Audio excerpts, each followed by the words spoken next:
Okay, welcome back to day 11 of believing I'm a millionaire before my bank account says so.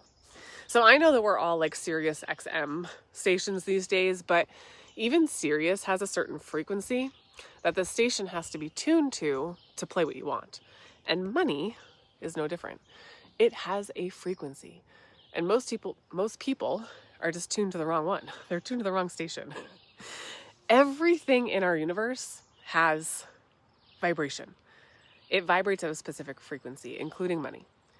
Both physical things and feelings. And the most well-known researcher for mapping emotional frequencies is Dr. Hawkins, who created the map of consciousness. And he wrote about this in his book, Power versus Force. So he used applied kinesiology, which is just muscle testing, to map emotions and consciousness states to specific frequencies. So something like shame was 20. Pride was 175, joy is 540, and enlightenment is all the way up to 1,000. There are other researchers too, like Dr. Emoto. He did the famous water crystal experiment, showing how emotions and words affect water's molecular structure. If you haven't YouTubed that, please go YouTube that. It is fascinating. And then there's the Heart Math Institute, and they research heart frequency patterns and emotional coherence, which shows how emotions create measurable electromagnetic frequencies. And then, of course, there's Dispenza, one of my faves. While he focuses more on neuroplasticity, he also references how elevated emotions create higher frequency states. And then, last but not least, Abraham Hicks. She's popular in manifestation circles for emotional guidance scales, and she ranks emotions by vibration. So if you think about radio stations, you can't listen to 101.5 FM while your radio is tuned to 95.7. You have to match the frequency to receive the signal. And money operates the same way. So here's what most people don't understand. Different amounts of money vibrate at different frequencies. 50K energy feels different than 500K energy, which feels different than $5 million energy. So according to Dr. Hawkins, where do you think scarcity thoughts would vibrate? What level? They would be low, right? Around 100, 200. So then therefore, where would abundance vibrate? That would be high. That would be above 600. And here's the fascinating part. Your body's like a tuning fork. So whatever frequency you consistently hold, you actually start attracting experiences that match that vibration. There's a story that I always remember about pendulum clocks. You know how they have that pendulum that goes back and forth at the bottom? Well, in 1665, a very long time ago, this Dutch physicist was sick in bed and he noticed something fascinating about his pendulum clocks on the wall. He had multiple clocks hanging, and he observed that no matter how he started them at different times, within about 30 minutes, all the pendulums would sync up and swing in perfect unison. Eventually, the stronger, more consistent rhythm would entrain the weaker ones until they all matched.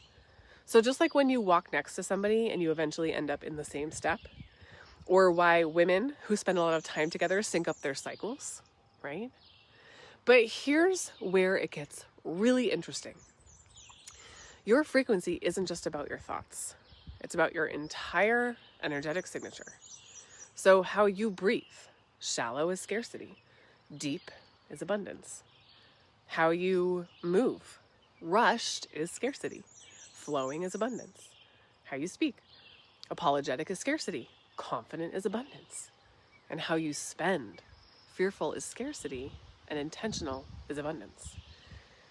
I heard this little quote that said, you don't attract what you want, you attract what you are.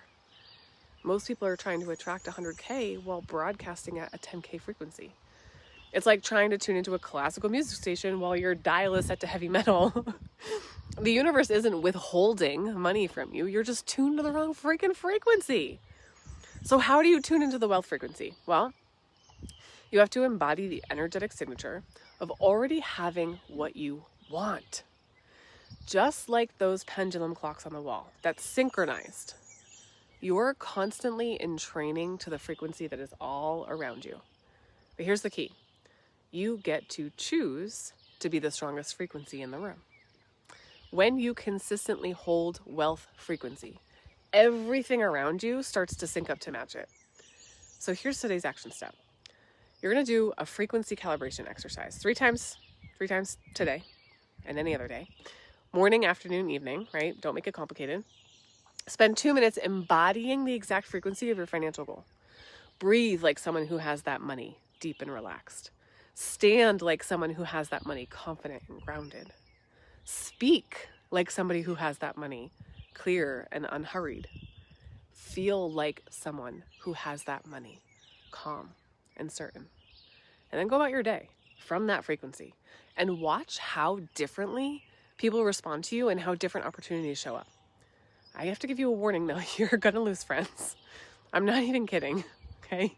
I just speak from experience. The people who don't want to go with you will think that you're getting weird or different, and you are, but in the best of ways. And it's because they operate at the lower frequency. And when you show up higher, it's different and it's uncomfortable for them. But I want you to keep going, because we're not here for them, we're here for you. It may seem like we harp a lot on feelings and frequency and body states, and we do, but that's because they're the most important part of your awareness and then change journey, right? We're just covering all of our bases for a complete understanding in the ways to make change. So I would love to hear what resonated with you today. Drop it below.